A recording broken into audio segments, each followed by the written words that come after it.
All right, guys. So this is like part two of the seat cover deal, and so I went through in the last video and I got the seat cover and everything removed, and so I did some stuff off camera.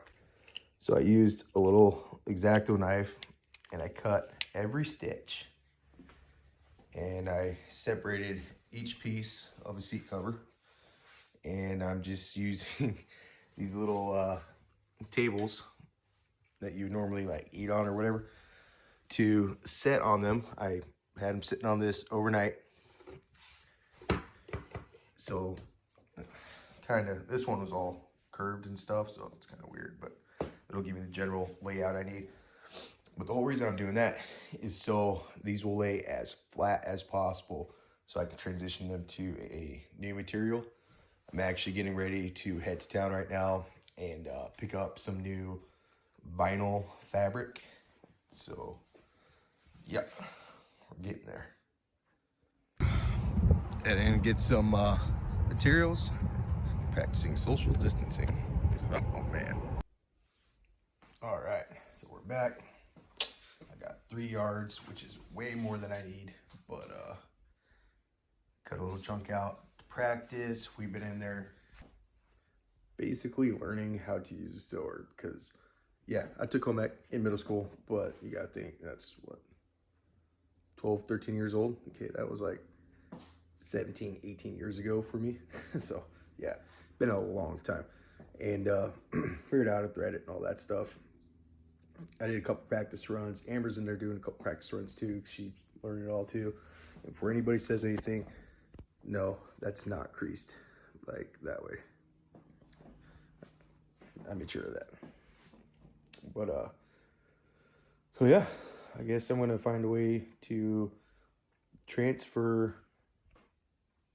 this stuff onto that and cut it out and see how this is turning out. It's looking pretty good.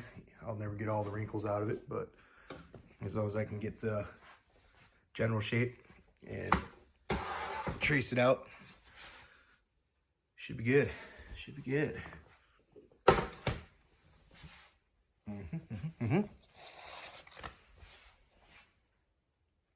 I'll never get all the wrinkles out because obviously it's been bent for 20 years, so it's kind of taken form to that. But we're gonna give this a go, see what happens.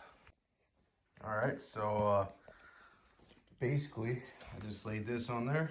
I put the big ass candle in the middle of it to hold it in place. I traced it out and I left myself a little bit extra here because this wraps under the seat. I don't want to sell myself short there because that's what the part gets stapled. So, time to cut it out. Well, there you have it. Old versus new. That's the, obviously the top piece where you actually sit. Now I just gotta do that with both those other pieces. So there it is. Old stuff here. New stuff there. What? What? What are you doing? Lori is getting huge. She's officially like 70 pounds. Anyways, hopefully the sewing goes as well as cutting. All right, so this is what I'm using. Got that fancy thing, but I don't really know how to use that either. So yeah, doing a couple practice runs, just trying to get the hang of this again. And it's strong enough I can yank on this and I can't break the stitching by hand. So I think it'll work just fine for a seat cover.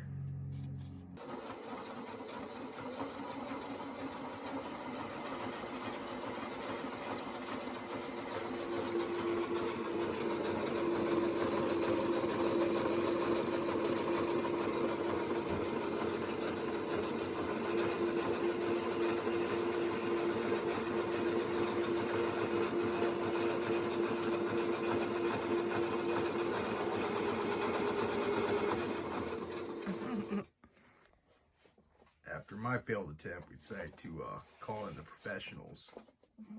What in the world?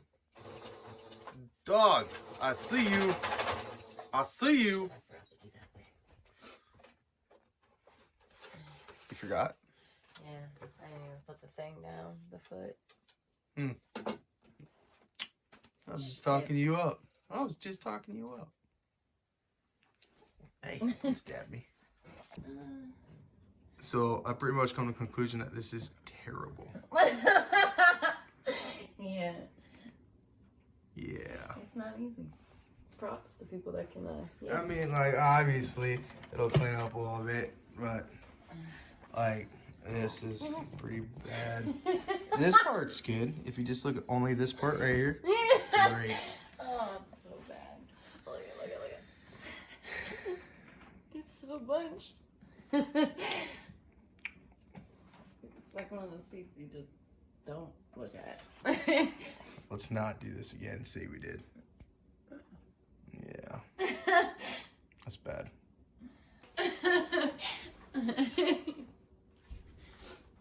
So there's not much else to say. It just... This sucks. I don't know. Like, I did a good job tracing them out, you know. And then our sewing, like the corners and stuff, and it's not so great at all, though. it's just would you just look at that? Just look at that. Obviously, it's not stretched or anything, but that's not gonna help it. We made a mess in the process. And we made a mess in the process. Yeah. So I would say this is a fail. I'm gonna go find something different to do.